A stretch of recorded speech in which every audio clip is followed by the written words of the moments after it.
Hi అండి, ఎలా ఉన్నారు అందరూ? వెల్కమ్ టు ది మౌనికాసింహవ్లాగ్స్. ఈరోజు వీడియో వచ్చేసేసి ఉలవచారు ఇంట్లో ఈజీగా ఏ విధంగా ప్రిపేర్ చేసుకోవచ్చో చూపిస్తానండి. ఇది చాలా ఈజీ ప్రాసెస్. ఉలవచారు అనగానే చాలామంది చాలా పెద్ద ప్రాసెస్ ఉంటుంది అనుకుంటారు. ఏం లేదండి, చాలా నార్మల్ టమోటా చారు ఇవి ఎట్లా చేసుకుంటామో ఉలవచారు కూడా ఆ విధంగా ప్రిపేర్ చేసేసుకోవచ్చు. నేను ఇక్కడ ముందుగా ఉలవలు తీసుకున్నాను. ఈ ఉలవలను వచ్చేసేసి ఒక 1 అవర్ సేపు నేను ఇక్కడ నానపెట్టుకుంటున్నాను. ఇక్కడ నేను తెల్ల ఉలవల్ని యూస్ చేస్తున్నానండి. అంతేకాకుండా చింతపండు కూడా తీసుకున్నాను. నేను ఇక్కడ ఒక 300 గ్రామ్స్ ఉలవలకి ఒక 50 గ్రామ్స్ వరకు చింతపండు నానపెట్టుకున్నాను.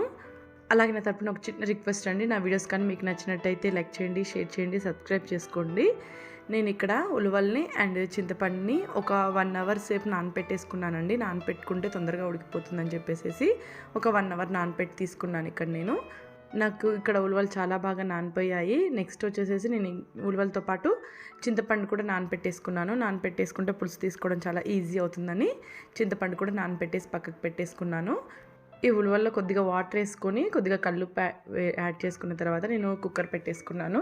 నాకు ఇక్కడ కుక్కర్కి ఒక 3 విజిల్స్కి చాలా మెత్తగా ఉడికిపోయాయండి ఉలవలు వచ్చేసేసి మరీ మెత్తగా కాకుండా మరీ గట్టిగా కాకుండా మీడియంగా ఉడికితే బాగుంటుంది ఈ ఉలవచారులోకి. ఇక్కడ మీరు చూసినట్లయితే తెలుస్తుందండి, ఇక్కడ పొట్ట పగలలేదు, అంటే ఉలవలు రెండుగా చీలకుండానే ఉడికిపోయాయి. కానీ ప్రెస్ చేస్తే మాత్రం మెత్తగా అవుతున్నాయి. నేను వీటిని ఒక జల్లీలోకి వడేసేసుకొని వాటర్ సపరేట్ చేసేసుకున్నాను. ఈ ఉలవలు వచ్చేసి కొంతమంది ఏంటంటే ఇలానే పేస్ట్ చేసి వేస్తుంటారు, అది చాలా థిక్గా వస్తుందండి, ఒక గ్రేవీ లాగా వస్తుంది, చారులాగా అనిపివ్వదు నాకు. నెక్స్ట్ వచ్చేసి ఉలవచారుని సపరేట్ గిన్నెలోకి తీసుకొని అలాగే చింతపండు పులుసు కూడా యాడ్ చేసుకున్నానండి.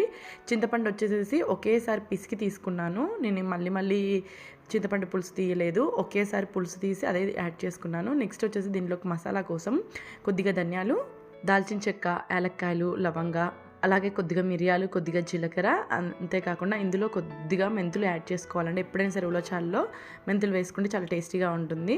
అలాగే కొద్దిగా ఎండు కొబ్బరి యాడ్ చేసుకొని ఇక్కడ నేను పౌడర్ చేసి పెట్టుకున్నాను. ఈ పౌడర్ని ఉలవచారులో కలిపేసుకున్నానండి. నెక్స్ట్ వచ్చేసేసి కొద్దిగా అల్లము, వెల్లుల్లిపాయలు, అలాగే ఉలవలు కొద్దిగా యాడ్ చేసుకుంటున్నాను. చాలామంది ఏంటంటే ఎన్ని ఉలవలు ఉడకపెట్టుకున్నారో అన్నీ మిక్సీ చేసుకుంటుంటారండి. నేను ఇక్కడ కొద్దిగా మాత్రమే ఉలవలు మిక్సీకి పట్టి యాడ్ చేసుకున్నాను. ఇలా అయితే టేస్ట్ చాలా బాగుంటుంది, ఒకసారి ట్రై చేసి చూడండి. ఇందులోనే నేను కొద్దిగా కల్లుప్పు, అలాగే కొద్దిగా పసుపు, ఆనియన్స్, ఒక 2 పచ్చిమిర్చి పీసెస్, అలాగే కొద్దిగా నార్మల్ మిక్సీకి పట్టని ఉలవలు కొద్దిగా యాడ్ చేసుకున్నానండి చారులో. అలాగే కొద్దిగా కారం యాడ్ చేసుకొని తగినన్ని వాటర్ వేసుకొని ఇంకా మరిగించుకోవాలి. ఇది తాలింపు ముందరనే పెట్టకూడదండి.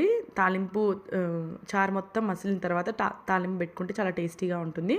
అందుకని చెప్పేసి నేను ముందుగా చారుని మసిలించుకుంటున్నాను. ఇక్కడ మీరు చూసినట్లయితే సైడ్ ఎమ్మటి నురుకుంది కదండి, ఈ నురుకంతా తగ్గేంత వరకు మరిగించుకుంటే సరిపోతుంది.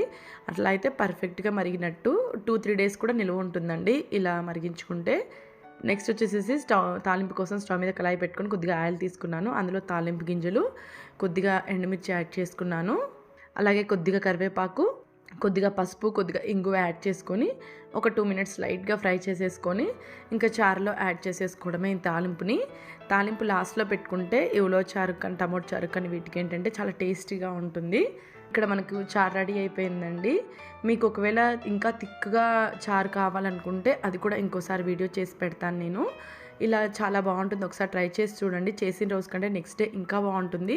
రైస్లోకే కాకుండా ఇడ్లీలోకి కూడా ఈ ఉలవచారు చాలా టేస్టీగా ఉంటుంది. అలాగే నా తరపున ఒక చిన్న రిక్వెస్ట్ అండి, నా వీడియోస్ కానీ మీకు నచ్చినట్లయితే లైక్ చేయండి, షేర్ చేయండి, సబ్స్క్రైబ్ చేసుకోండి.